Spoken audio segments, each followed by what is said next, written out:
अंजलि मिश्रा, स्वागत है आप सभी का द न्यूज में। अगर आज लोकसभा चुनाव करा दिए जाए तो किसे कितना वोट मिलेगा? अगर आज लोकसभा चुनाव हो जाते हैं तो विपक्षी गठबंधन आईएनडीआईए की जीत होगी या फिर एनडीए की जीत होगी? इस तरीके के कई सवाल हैं जिनका जवाब एक ओपिनियन पोल द्वारा सामने आ चुका है। जी हाँ, बिल्कुल सही सुना आपने।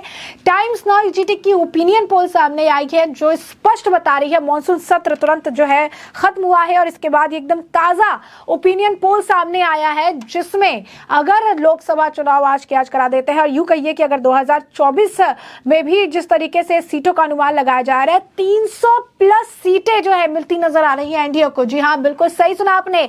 300 प्लस सीटों का आंकड़ा बीजेपी जबरदस्त तरीके से पार करती नजर आएगी, ऐसा ओपिनियन पोल के अनुसार कहा जा रहा है। यानी ये बात तो कंफर्म्ड है कि एक बार फिर से मोदी जी जो है प्रधानमंत्री के तौर पर तीसरी बार जो है वापसी करेंगे। जैसा कि प्रधानमंत्री नरेंद्र मोदी भी कई बार अपने भाषणों में कह चुके हैं, बीजेपी भी दावा करती रहती है कि एक बार फिर मोदी सरकार, एक बार फिर मोदी जी वापसी करेंगे। और अब जो ओपिनियन पोल के एकदम फ्रेश ओपिनियन पोल के जो आंकड़े कहते हैं तो एनडीए जो है 300 पार होगा और गठबंधन को मुखी खानी पड़ेगी। ऐसे में हम आपको स्टेट वाइज बताएंगे क्योंकि जो ओपिनियन पोल आया है ये प्रॉपर स्टेट वाइज आया है। कहां कहां किस तरीके से एनडीए कहीं बीजेपी मजबूत है, कहां पर कितने वोट शेयर मिल सकता है, विपक्षी गठबंधन को कितना मिल सकता है, टोटल का क्या हिसाब है, ये विस्तार से जान लेते हैं। तो टाइम्स नाउ ईजीटी ओपिनियन पोल के अनुसार पीएम मोदी 2024 में 300 प्लस सीटों के साथ प्रधानमंत्री के रूप में वापस आ रहे हैं।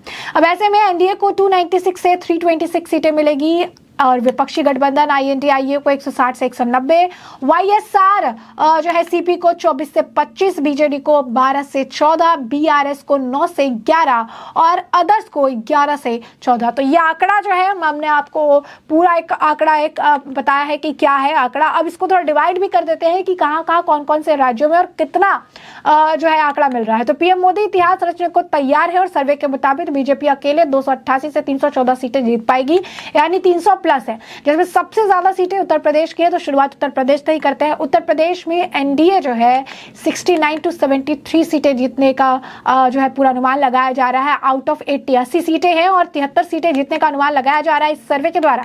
आईएनडीआईए का जो है 5 से 9 सीटों पर हो सकता है कब्जा। महाराष्ट्र की बात कर लेते हैं। महाराष्ट्र में आंकड़े बढ़ने की भी संभावना है। कारण स्पष्ट है कि जिस तरीके से महाराष्ट्र में सत्ता उलटफेर हुई है, काफी बदलाव हुआ है, ऐसे में महाराष्ट्र में भी अपर हैंड रहेगा। यहाँ पर एनडीए को 28 से 32 सीटें मिलने का अनुमान है और आईएनडीआईए को 15 से 19 सीटें मिलने का अनुमान है। इस क्षेत्र में एनडीए को भारी बढ़त भी हासिल है और महाराष्ट्र में इसकी संख्या बढ़ेगी। महाराष्ट्र में एनडीए को 28 से 32 और इंडिया को जो है आईएनडीआईए को 15 से 19 मिल सकते हैं। तो गुजरात की बात कर लेते हैं। गुजरात में अगर आप देखेंगे तो यहाँ पर तो एनडीए का मुकाबला ही नहीं है और सर्वे में भी यही देखने के लिए मिला। गुजरात में एनडीए को 26 और आईएनडीआईए को 0, यानी यहाँ से इनका सुपड़ा साफ है। गुजरात से यहाँ इन्हें कुछ नहीं मिलने वाला। राजस्थान में गहलोत की सरकार है, यानी कांग्रेस की सरकार है, लेकिन राजस्थान में भी सत्ता पलट। अगर आप कहेंगे कि राजस्थान के लोगों का मूड क्या है, मिजाज क्या है, तो राजस्थान में एनडीए को 20 से 22 सीटों पर आप कह सकते हैं कि मुनाफा हो सकता है, लेकिन आईएनडीआईए को 2 से 3 सीटों पर ही संतुष्ट रहेगा। मध्य प्रदेश की बात कर लेते हैं। यहाँ पर एनडीए को 24 से 26 सीटें मिलने का अनुमान है, तो आईएनडीआईए को 3 से 5। छत्तीसगढ़ में एनडीए को 6 से 8, तो आईएनडीआईए को 3 से 5। गोवा में एनडीए को 1 से 2, तो आईएनडीआईए को 0 से 1, यानी खाता खुल भी सकता है, नहीं भी खुल सकता है। सर्वे के मुताबिक महाराष्ट्र में एनडीए को 46.30% वोट शेयर मिल रहा है, जो राज्य में भारी जीत के लिए काफी है। पीएम मोदी के प्रचार शुरू करते ही इसका आंकड़ा 50% वोट शेयर को पार कर जाएगा, ऐसा अनुमान लगाया जा रहा है। उत्तर प्रदेश में भी योगी का जादू चलता हुआ नजर आ रहा है। उत्तराखंड अब बीजेपी का गढ़ है और ऐसा लग रहा है कि दिल्ली में बीजेपी फिर से 7/7 जीतेगी, यानी 7 में से 7 क्लीन स्वीप करेगी। पंजाब में गठबंधन के बिना एनडीए के लिए थोड़ा खाता खोलना मुश्किल होगा और इसके भी अलग अलग अगर आप कहेंगे मापदंड है। तो उत्तर प्रदेश में NDA 69 to 73, INDIA 5 to 9। Delhi की बात कर लेते हैं क्योंकि दिल्ली में लगातार तकरार जारी है। इस बीच दिल्ली में भी अपर हैंड में है एनडीए को 5 से 6 सीटें मिल रही है और विपक्षी गठबंधन आईएनडीआईए को 1 से 2।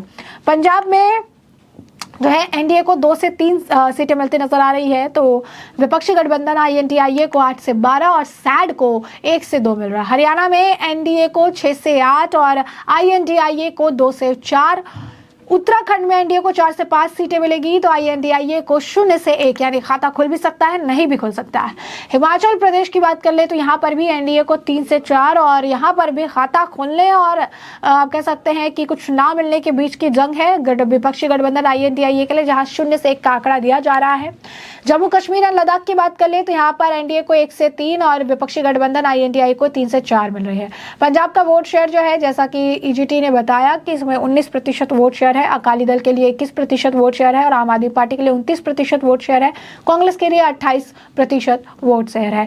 जबकि अकाली दल और बीजेपी ये कह रही है कि ये दोनों अलग अलग जो है फाइट करेंगे, अगर ये दोनों साथ आ जाते हैं तो बीजेपी को इसका पूरा फायदा मिलेगा।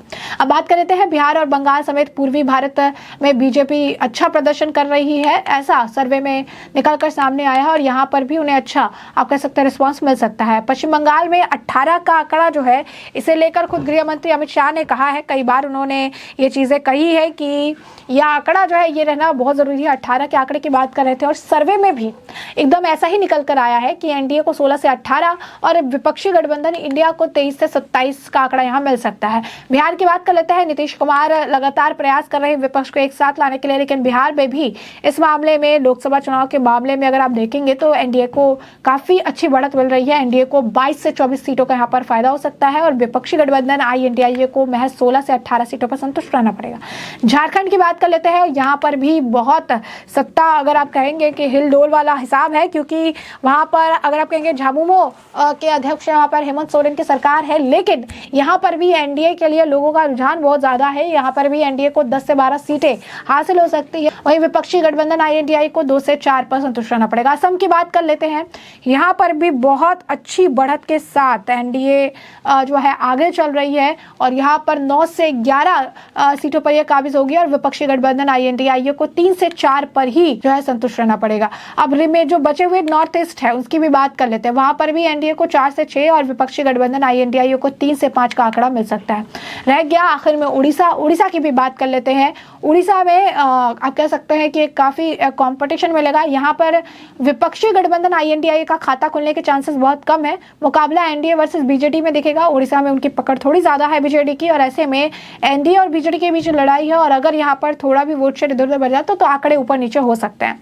तो उड़ीसा में जो ये आंकड़ा है एनडीए के लिए 6 से 8 का है और विपक्षी गठबंधन आईएनडीआईए के लिए 0 से 1 यानी खाता खुल भी सकता है, नहीं भी खुल सकता, और बीजेडी के लिए 12 से 14 यानी यहाँ पे उड़ीसा में एनडीए वर्सेस बीजेडी का जो माहौल है वो देखने के लिए मिलेगा आने वाले समय में। एनडीए कहा जा रहा है कि असम में क्लीन स्वीप करेगी, बहुत बढ़िया तरीके से काम करेगी और नॉर्थ ईस्ट में 21 सीटें उन्हें मिलेगी आउट ऑफ 25 यानी ये बहुत बड़ा एक गेन रहेगा। बिहार में वोट शेयर जो है टाइम्स नाउ ईटीजी के ओपिनियन पोल के अनुसार एनडीए के 46% है और एमजीबी यानी महागठबंधन का 44% है, यानी यहाँ पर भी बिहार में भी एनडीए का अपर हैंड देखने के लिए मिल रहा है। टाइम्स नाउ ईजीटी सर्वे साउथ इंडिया की अगर बात कर ले, साउथ साइड की बात कर ले तो कर्नाटक में एनडीए को 16 से 18 सीटें मिल रही है, विपक्षी गठबंधन आईएनडीआईए को 8 से 10। तमिलनाडु की बात कर लेते हैं। यहाँ पर विपक्ष का अपर हैंड है, यहाँ पर विपक्ष थोड़ी मजबूत है तमिलनाडु में और ऐसे में एनडीए को 4 से 8 और विपक्षी गठबंधन आईएनडीआईए को 30 से 40 सीटें मिलने के पूरे आसार बताए जा रहे हैं ओपिनियन पोल के अनुसार। आंध्र प्रदेश की बात कर लेते हैं। यहाँ पर अपर हैंड जो है यहाँ पर एनडीए नहीं नजर आ रही है। यहाँ पर वाईएसआर सीपी का जो आलम है वो 24 से 25 का आंकड़ा है आंध्र में और टीडीपी के लिए 0 से 1 का आंकड़ा है, यहाँ एनडीए नहीं है कहीं भी। तेलंगाना की बात कर लेते हैं। तेलंगाना में एनडीए को यहाँ पर भी एनडीए अगर कहेंगे नेक टू नेक है होगा एनडीए और विपक्षी गठबंधन इंडिया में, क्योंकि यहाँ पर अपर हैंड बीआरएस के पास है। ऐसे में तेलंगाना में एनडीए के पास 2 से 3 सीटें हासिल करने का आंकड़ा है, तो वही विपक्षी गठबंधन आईएनडीआईए के लिए 3 से 4 का आंकड़ा है और बीआरएस के लिए 9 से 11 का आंकड़ा निकलकर सामने आ रहा है। केरला की बात कर लेते हैं। कांग्रेस की सरकार है और केरला में अगर बात करें तो यहाँ पर भी विपक्षी गठबंधन का जो है आईएनडीआईए का बोलबाला ज्यादा है। 3 से 4 ऐसे राज्य हैं जहां पर तेलंगाना हो गया, केरला हो गया और 1-2 जगह हमने आपको बताया जहां पर विपक्ष हार्डली 3 अगर जगह कहेंगे तो विपक्ष थोड़ी मजबूत है।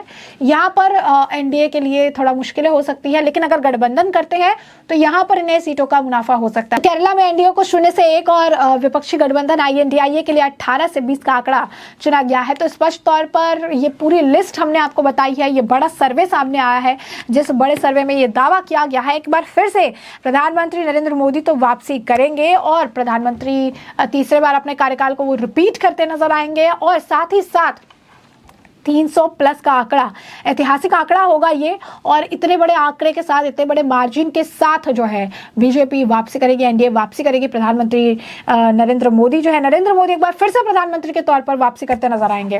तो ऐसे में हमने आपको जो पूरा मामला है ये बड़े विस्तार से बताया कि पूरा मामला क्या है, किस तरीके से 2024 लोकसभा चुनाव से पहले धमाकेदार सर्वे सामने आया है और मोदी ही यूं कहिए एनडीए 300 के पार है, तो विपक्षी गठबंधन जो है उनके लिए मुश्किलें बढ़ती नजर आ रही है और कई जगहों पर उनका खाता खोलना भी नामुमकिन सा नजर आ रहा है। तो ऐसे में आप इस पूरे मामले पर आपकी भी राय हो कमेंट सेक्शन में कमेंट करके जरूर साझा करें।